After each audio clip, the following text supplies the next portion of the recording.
Assalamualaikum warahmatullahi wabarakatuh. Bismillah, alhamdulillah, la haula wa la quwata illa billah, amma ba'du. Qalu subhanaka la ilma lana illa ma 'allamtana innaka antal alimul hakim. Yang saya hormati saudara-saudara pengurus Badan Usaha Milik Desa, alhamdulillah pada kesempatan ini kita masih diberi kesehatan bisa bertemu. Mudah-mudahan pertemuan ini pertemuan yang membawa manfaat, amin ya rabbal alamin. Mari kita awali ini dengan pertama kali kita panjatkan syukur kepada Allah SWT atas limpah rahmat dan hidayahnya. Kita masih diberi kesempatan, diberi kesehatan, tetap iman.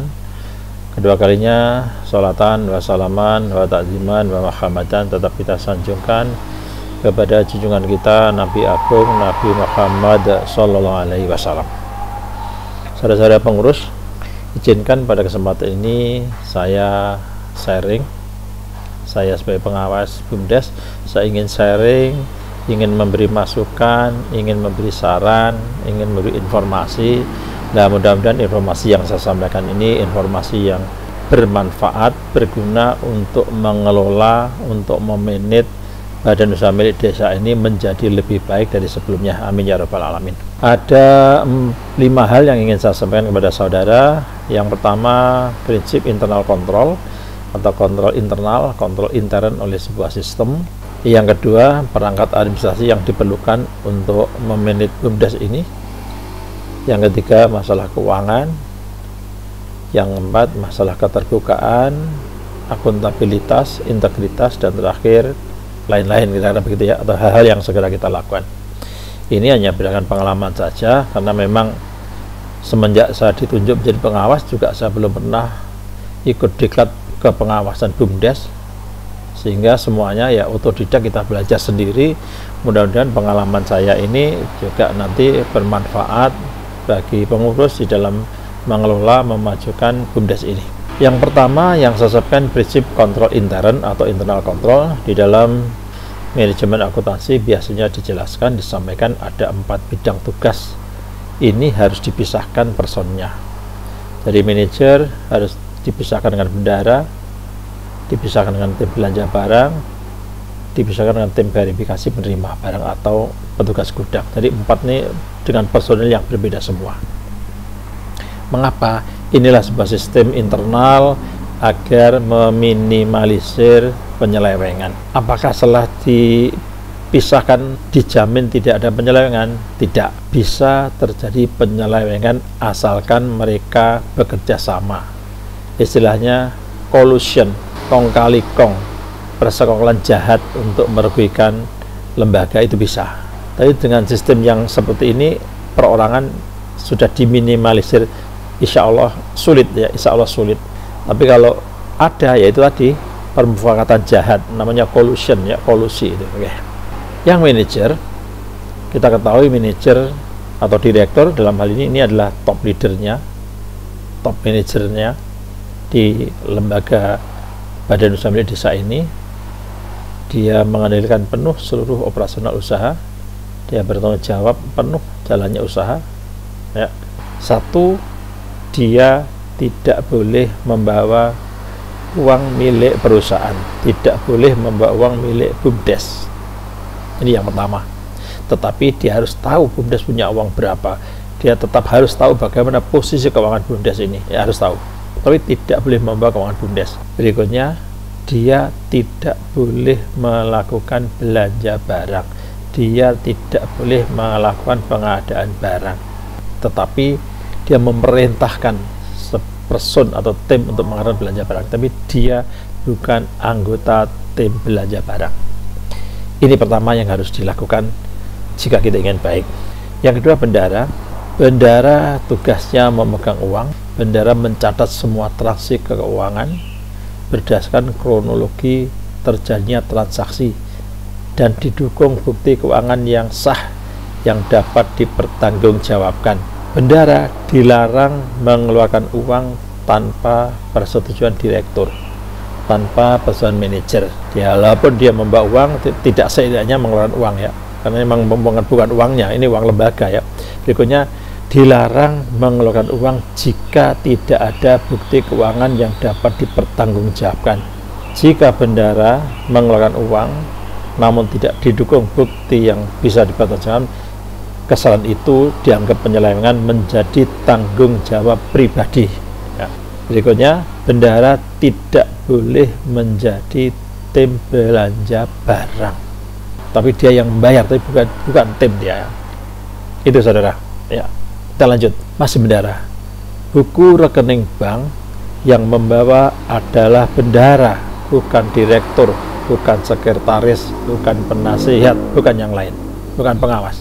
Harus yang membawa adalah bendahara, dan rekening BUMDes harus atas nama lembaga, bukan pribadi, dan milik kita sudah betul. Ya. Bukan pribadi direkturnya, bukan pribadi penasihatnya, bukan pribadi pengawasnya, bukan pribadi bendahara, tapi atas nama lembaga. Jadi rekening lembaga. Betul, milik kita sudah betul. Berikutnya, bendahara harus melaporkan keuangan setiap bulan kepada direktur dan pengawas, sehingga jika ada kesalahan segera teratasi, segera mendapat solusi, segera diketahui dan dicarikan solusinya, atau bisa ada solusinya. Jika bendahara tidak melakukan hal di atas, semua kesalahan menjadi tanggung jawab pribadi karena tidak mengikuti aturan. Berikutnya, tim belanja barang. Saya menyarankan tidak boleh siapapun personal pribadi belanja barang atas nama BUMDes. Untuk menjaga transparansi harus tim.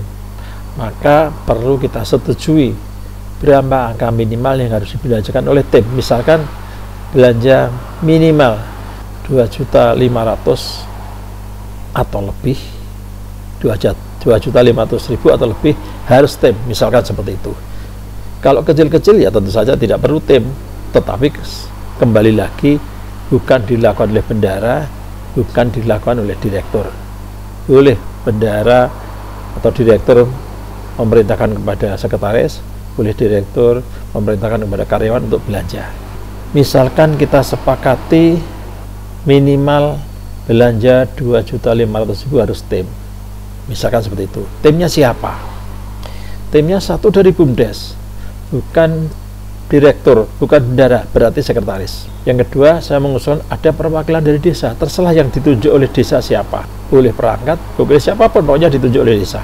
Berikutnya ada perwakilan dari BPD, Badan Perwakilan Desa, boleh ketuanya, boleh anggota yang ditunjuk atau ditugasi ketua menjadi tim ini. Oke. Dan terakhir, bidang tugas yang dibisarkan lagi adalah petugas verifikasi.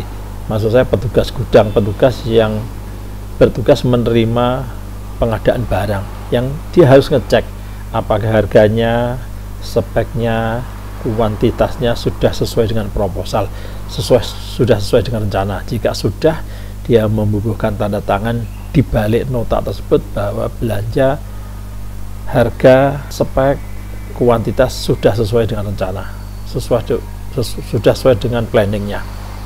Membubuhkan tanda tangan. Jika tidak sesuai, jangan tanda tangani. Bertanda tangan berarti bertanggung jawab jika ada sesuatu. Bertanda tangan berarti bertanggung jawab jika ada sesuatu. Jadi kalau sudah sesuai, silakan tanda tangan. Tidak sesuai, jangan ditandatangani, kembalikan. Karena tidak sesuai dengan harganya, tidak sesuai dengan speknya, tidak sesuai dengan kuantitasnya, jumlahnya, dan sebagainya. Oke. Jadi keempat bidang ini harus dipisahkan. Kalau terpaksa misalkan tidak ada tenaga, ya bolehlah mungkin dijabat bendahara lah, ya. Bendahara lah, boleh dijabat oleh bendahara yang ngecek tuh, benarkah uang yang saya keluarkan tadi sudah dibelikan sesuai dengan spek dan kuantitasnya. Kalau terpaksa, tapi seharusnya dipisahkan, ada petugas sendiri. Berikutnya, administrasi yang diperlukan di dalam mengelola BUMDes ini sangat banyak. Hanya beberapa saja yang saya sampaikan, tentu tidak hanya ini, bisa lebih dari itu. Saya melihat di BUMDes kita ini perlu ada buku tamu, sehingga kita bisa mendeteksi siapa tamu yang datang, keperluannya apa. Yang kedua, buku kas wajib. Buku kas wajib. Boleh dibantu dengan buku pembantu kas, boleh dibantu dengan buku pembantu bank. Bagus juga. Bahkan jika perlu juga ada buku pembantu pajak, karena saya lihat kita pernah membayar pajak, ya. Kalau tidak, ya buku kas dan pembantu kas saja, insya Allah. Buku kas, pembantu bank, insya Allah sudah cukup. Berikutnya ada buku catatan aset sejak berdiri sampai sekarang. Asetnya apa? Ditulis secara real, tidak perlu dimanipulasi. Berikutnya adalah buku notulen. Jadi setiap rapat, setiap koordinasi harus hasilnya dicatat. Siapa yang hadir, apa yang disampaikan, sehingga kita tidak berulang-ulang menyampaikan hal yang sama karena kita punya catatannya. Berikutnya punya arsip laporan pertanggungjawaban dari tahun ke tahun. Jadi dari sejak berdiri kita punya arsipnya semua. Ada arsip surat juga sejak berdiri dulu. Tidak kalah pentingnya kita punya jurnal kegiatan. Jurnal kegiatannya direktur yang terkait dengan BUMDes itu apa yang dilakukan selama ini, dicatat, urut kronologi kejadian, apa jurnal usahanya, apa jurnal kegiatan usaha yang dilakukan selama ini. Ya bisa sekretaris kali ini ya. Jadi direktur juga membuat buku jurnal kegiatan yang dilakukan selama ini bisa terdeteksi. Lalu jurnal kegiatan usaha bisa dilakukan oleh sekretaris. Arsip bukti keuangan disimpan. Ya, ini perlu juga. Dan tidak kalah pentingnya untuk kita, nampaknya kita perlu punya buku daftar pelanggan, sehingga kita akan melihat fluktuasi perubahan pelanggan dari bulan ke bulan, apa trennya naik, apa trennya turun, apa trennya flat saja, datar-datar saja, itu ya. Berikutnya masalah keuangan, ini adalah sentral. Ini adalah sangat penting, ini jantungnya usaha, dan seringkali keuangan ini juga sumber fitnah. Maka perlu buku kas yang tertib, catat yang benar, jangan sampai terbalik. Bagian debit untuk mencatat pendapatan, bagian kredit mencatat pengeluaran, dan setiap akhir bulan dicari saldonya. Saldo minimal 0, tidak boleh ada buku kas minus, ya, tidak boleh ada buku kas minus. Ya, segala transaksi yang terjadi segera dicatat, jangan ditunda. Pada saat mencatat harus didasarkan pada dokumen yang sah. Dokumen yang sah, tutup per bulan. Tadi sudah sampaikan, laporkan kepada direktur, ya, laporkan kepada direktur, laporkan kepada pengawas, sehingga meminimalisir terjadinya kesalahan. Untuk direktur, adakan pemeriksaan minimal 3 bulan sekali. Ada pemeriksaan keuangan minimal 3 bulan sekali. Lalu buat laporan semester atau laporan tengah tahun. Buat laporan tahunan, segera hitung rugi laba, segera buat neraca akhir, buat perubahan modal. Itu yang silakan. Dan setiap tahun mohon buku kas ini ganti, jangan dilanjutkan. Masalah transparansi dan akuntabilitas yang perlu saya sampaikan kepada saudara, mari semua kita lakukan dengan etikat baik. Mari kita lakukan dengan penuh amanah, kita dapat dipercaya dengan penuh kejujuran. Di sini semua orang baik, tidak ada manipulasi, tidak ada tipu-tipu. Harus tertib dokumen, jujur saja, amanah saja tidak cukup. Harus didukung dokumen yang benar, yang komplit. Bukti keuangan harus sah. Sekali-kali jangan pernah memalsu dokumen, jangan pernah memalsu tanda tangan, jangan merekayasa laporan. Ini permintaan saya. Ya, dokumen harus minta kepada pelanggan kita yang benar, yang sah. Jangan memarkup harga, jangan menambah harga. Itu pesan saya. Jangan mengurangi spek, jangan mengurangi kuantitas. Ya, belikan apa saja. Kalau toh pada saat belanja memang ada transport, tulis saja transport itu di nota tersebut. Jika memang perlu konsumsi, tulis saja konsumsi di situ. Jangan disembunyikan, tulis saja, tidak ada masalah. Yang jelas kita sudah terbuka. Jangan mengambil kesempatan dalam kesempitan. Jangan mengambil keuntungan pribadi di setiap transaksi pengadaan barang. Ini pesan saya. Saya yakin di sini orang baik-baik semua. Tidak ada maling, tidak ada pencuri, tidak ada rampok, tidak ada pengutil, tidak ada pejabat. Sini orang baik semua. Pasti tidak mau melakukan hal begitu. Pasti tidak mau mengambil sesuatu yang bukan haknya. Berikutnya pencatatan transaksi keuangan ke dalam bukas ini secara kronologi, karena beberapa hari yang lalu saya lihat masih ada pencatatan berdasarkan jenis pengeluaran, bukan ya, berdasarkan kronologi, berdasarkan tanggal terjadinya pengeluaran dan pemasukan.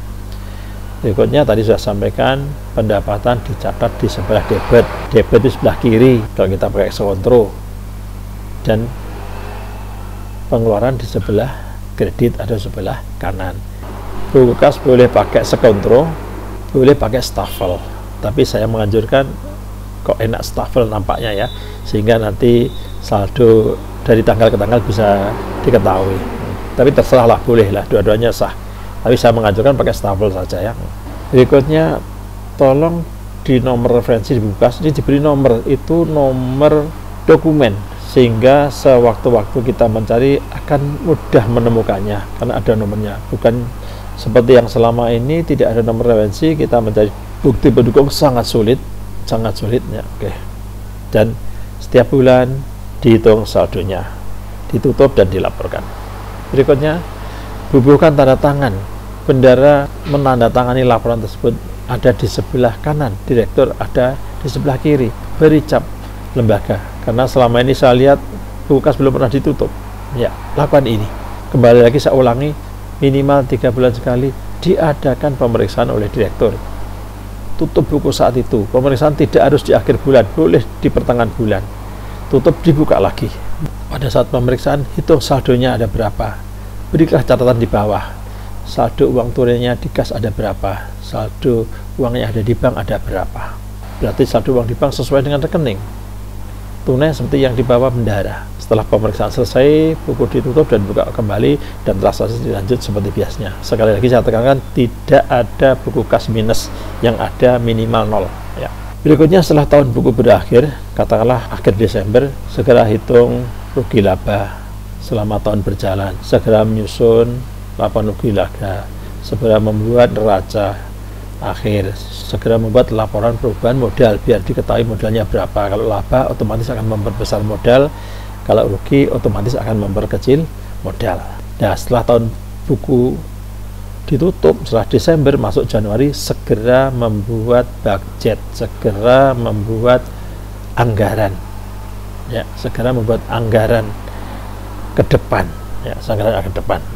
Di situ segera membuat budgeting, membuat anggaran, prediksi apa yang pemasukan selama satu tahun berikutnya, prediksi apa pengeluaran satu berikutnya. Namanya prediksi tentu tidak harus sama persis dengan realita, boleh minus, boleh kurang, boleh tambah, boleh minus, boleh plus ya. Cuma kalau prediksinya bagus berdasarkan ilmu, insya Allah ya hampir gak ada penyimpangan, kecil sekali ya. Terus saran saya, apabila kita punya unit usaha yang lebih dari satu, maka pembukuannya harus dipisahkan. Hal ini untuk mempermudah penghitungan rugi laba di masing-masing unit. Untuk harus kita pisahkan. Ada pembukuan untuk unit pengelolaan sampah, ada unit untuk budidaya pisang, harus dipisahkan. Terus paling lambat bulan Januari, pertengahan Januari lah kira-kira, sudah menyampaikan laporan keuangan, sudah menyampaikan laporan pertanggungjawaban pada musdes, pada musyawarah desa. Laporan yang saudara pengurus sampaikan, anjuran saya minimal ada 5 bidang ini. Saudara melaporkan bidang organisasi, misalkan direkturnya siapa, bendaranya siapa, sekretarinya siapa, karyawannya siapa, pelanggannya kita siapa. Yang kedua, bidang administrasi, buku apa saja yang saudara miliki. Seperti tadi, misalkan ada buku tamu, ada buku kas, ada pembantu kas, buku bank, dan seterusnya, ada jurnal kegiatan, dan seterusnya. Berikutnya, laporkan bidang usaha. Usahanya apa? Bagaimana perkembangan usaha? Bagaimana kendalanya? Ya. Berikutnya, sampaikan masalah permodalan. Sumber modal dari mana? Sekarang modalnya berapa? Menjadi berapa setelah sekian tahun? Dan terakhir, laporan keuangan. Dan silakan boleh ditambah lain apa yang saudara anggap perlu ya. Berikutnya, harus segera membuat program kerja tahun berikutnya. Begitu buku pembukaan ditutup, membuat budgeting, juga membuat program ya, membuat program untuk tahun berikutnya. Apa yang akan dilakukan selama tahun berikutnya?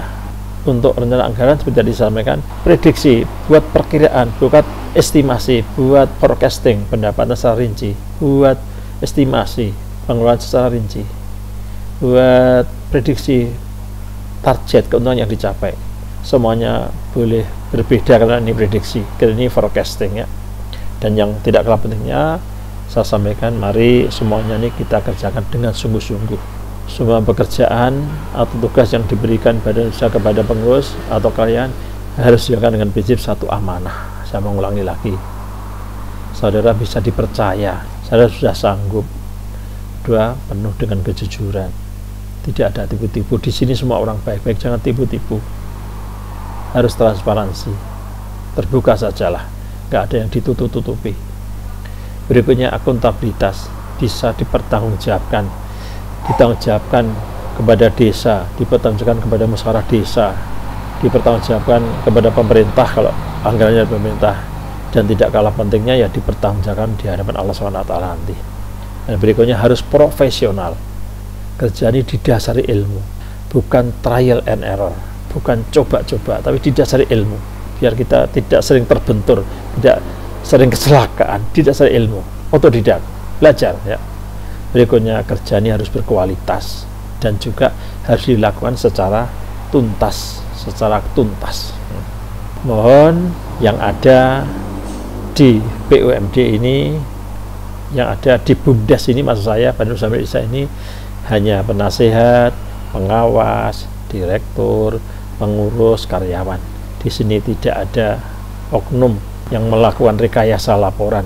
Di sini tidak ada oknum yang mengambil suatu bukan haknya. Di sini tidak ada oknum yang menipu masyarakat dengan laporan palsu. Semuanya disampaikan sesuai realitas. Enak kalau semuanya jujur, semuanya sesuai dengan kenyataan, enak. Semuanya akan ada solusinya kalau kita jujur. Jadi saya yakin di sini semua orang baik, tidak ada pencuri, tidak ada pencopet, tidak ada penggarong, tidak ada penipu, tidak ada merekayasa laporan. Sini orang baik semua. Saya yakin, semoga keyakinan saya ini benar ya, semoga keyakinan saya benar, dan saya yakin mudah-mudahan benar ini. Itu saudara yang bisa saya sampaikan. Atau masih ada lagi? Ya, masih ada lagi saja, tetap pesan saja ya, pesan moral saja saudara-saudara, bahwa hidup ini adalah sebuah proses. Namanya proses berarti selalu berubah. Mari kita semuanya berubah menjadi lebih baik dari sebelumnya. Mari kita berubah menjadi lebih manfaat dari sebelumnya.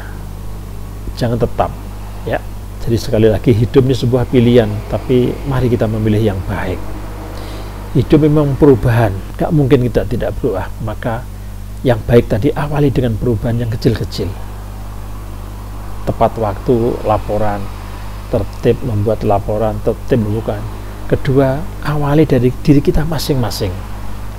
Kita tidak perlu menuntut orang lain. Yang terakhir, lakukan sekarang juga. Setelah itu barulah kita mengajak orang lain. Jadi sekali lagi, hidup ini adalah proses, selalu berubah. Mari kita berubah menjadi lebih baik, dan perubahan itu kiatnya kita awali dari kita, dari yang kecil-kecil. Sekarang juga, setelah itu bolehlah kita mengajak orang lain. Itulah yang bisa saya sampaikan, itulah yang bisa saya sampaikan. Saya mohon maaf jika ada tutur kata yang kurang berkenan, yang menyakiti hati panjenengan. Tidak ada maksud apa-apa, hanya satu maksud kita hanya sama, kita ingin memajukan BUMDes ini agar BUMDes ini lebih sehat, agar BUMDes ini lebih bermanfaat untuk masyarakat desa kita. Itu saja, nggak ada yang lain. Mari kita tutup pertemuan ini dengan bacaan alhamdulillah, alhamdulillahalamin, dan dengan doa kafaratul majlis. Subhanakallahumma wa bihamdika asyhadu an la ilaha illa anta astaghfiruka wa atubu ilaik. Assalamualaikum warahmatullahi wabarakatuh. Semoga bermanfaat. Sekian, terima kasih.